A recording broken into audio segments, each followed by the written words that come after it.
संजय राऊत काय बोलतात त्यांच्यावर जी सत्यता असते ती कुठे लपत नसते। आपण पाहत आहात की बहुतेक संजय राऊत यांना त्यांची विधानसभेमध्ये काय परिस्थिती होणार आहे हे कळले आहे।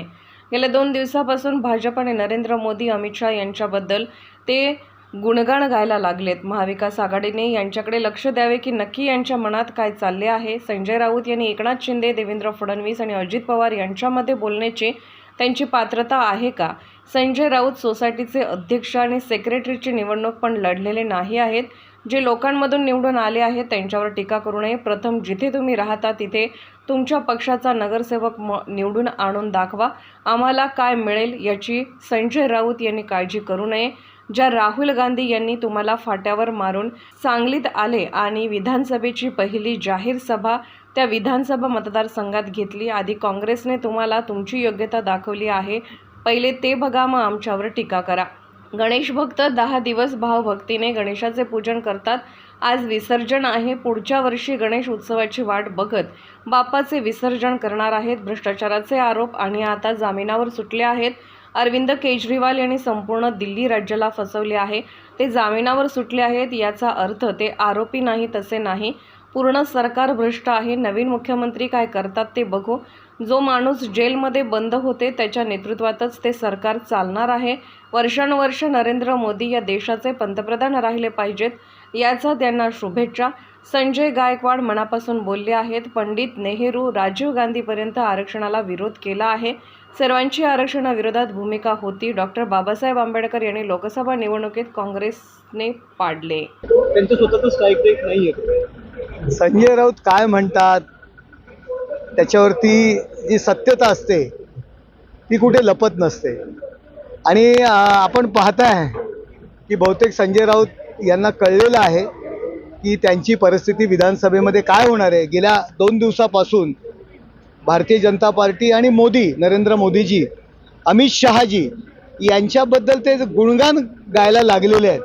त्यामुळे लोकशाही आघाडीने याकडे लक्ष द्यावं की नक्की यांच्या मनात चाललंय काय याचा बोध लोकशाही आघाडीने घ्यायला पाहिजे। आणि संजय राऊत यांनी एकनाथ शिंदे आणि अजितदादा यांच्यावर विरोधात बोलण्याची त्यांच्यात पात्रता आहे का? अहो, सोसायटीचे अध्यक्ष आणि सेक्रेटरीची निवडणूक सुद्धा संजय राऊत लढलेले नाही आहेत।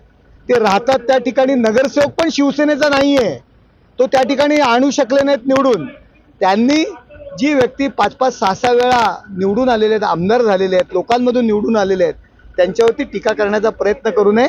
प्रथम राहता त्या ठिकाणी तुमच्या पक्षाचा नगरसेवक निवडून आणून दाखवा, तुम्ही एखाद्या सोसायटीचा अध्यक्ष होऊन दाखवा आणि त्यानंतर या दोघांवर टीका करा। एवढी तुम्ही असेल पक्ष काढा आणि मग स्ट्राईक रेट दाखवा असं आव्हान दिलेलं आहे। दुसरीकडे जागा वाटपामध्ये केवळ 40 किंवा 5-10 जागा आणखी फेकून तोंडावर मारतील त्यांच्या भाजप। आम्हाला काय मिळेल, आम्हाला काय मिळणार यांची संजय राऊत यांनी काळजी करू नये।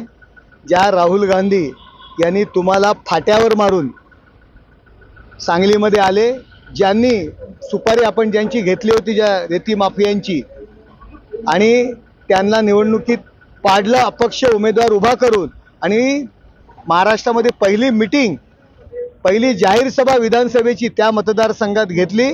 आपण सुपारी घेतली होती, त्या सुपारीचा म्हणजे पीठ करून टाकलं, तुकडे तुकडे करून टाकले।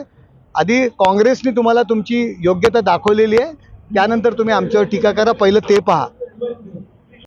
भ्रष्टाचार के आरोप और उनको जामीन पे छूटना, उन्होंने पूरे दिल्ली राज्य को फंसाया है। उसके ऊपर आरोपी जरूर है, तो जामीन पे छूटे हैं इसलिए आरोपी नहीं है ऐसे नहीं है।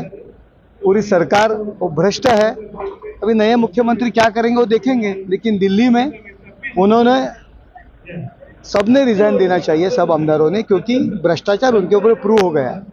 आदिशी नई मुख्यमंत्री बनाई गई है, पहली महिला मुख्यमंत्री देखने को मिल रहा है मायावती के बाद। किस तरीके से तो महिला मुख्यमंत्री बना नहीं, अभी क्या जो आदमी गुनाह के आरोप में जेल में बंद थे, उनके मार्गदर्शन में ही वही सरकार चलने वाली है, वैसे ही चलने वाली है। ममता बनर्जी लगातार एक तरफ जो है इस्तीफे की बात करती है अपने बयान में, केजरीवाल जो है या इलेक्शन कुछ जगह पर विधानसभा के होने वाले हैं। देखो, नरेंद्र मोदी जी काम कर रहे हैं, एनडीए की सरकार अच्छी काम कर रही है, तो वो बीच में रुकावटें लाने के लिए, लोगों को भड़काने के लिए सब कुछ चल रहा है, लोगों को मालूम है। प्रधानमंत्री जी का जन्मदिवस है और सालों साल माननीय नरेंद्र जी मोदी देश के पंतप्रधान रहना चाहिए, यही उनको शुभेच्छा है। संजय गायकवाड़ ने जो है राहुल गांधी को संजय गायकवाड़ जी वो दिल से बोले हैं, नेहरू फैमिली से लेके इंदिरा गांधी से लेके राजीव गांधी तक, ये सभी ने आरक्षण का विरोध किया है। ओबीसी आरक्षण रहने दो, एससी एसटी आरक्षण की मुदत बढ़ाने का बात हो, सब लोगों ने ये आरक्षण के खिलाफ उनकी भूमिका थी। भारत रत्न डॉक्टर बाबा साहेब आम्बेडकर, उनको नेहरू जी और कांग्रेस ने हर टाइम विरोध किया, उनको लोकसभा चुनाव से गिराया। मंडल आयोग तय हो चुका था, लेकिन उसकी सिफारिश से लागू नहीं की इंदिरा गांधी सरकार और राजीव गांधी सरकार ने। वो ओबीसी आरक्षण का जो इम्प्लीमेंट करने का था, वो नई सरकार आने तक राह देखना पड़ी। तो उसके लिए आरक्षण बंद करने की बात राहुल गांधी कर रहे, लेकिन एक भावना है उनकी, वो ग्रामीण इलाके से आते हैं, कि उनकी भावना है, वो भावनाएं उन्होंने व्यक्त की। गणेश जी का विसर्जन है, किस तरीके से देखो, गणेश भक्त 10 दिन 11 दिन बड़ी प्रेम भावना से गणपति के पूजन करते हैं। आज विसर्जन है, आने वाले गणपति की राह देखते हुए गणेशोत्सव की वो विसर्जन करेंगे। संभलतापूर्वक ये गणेश विसर्जन करो, यही मैं उनको सदिच्छा दूंगा।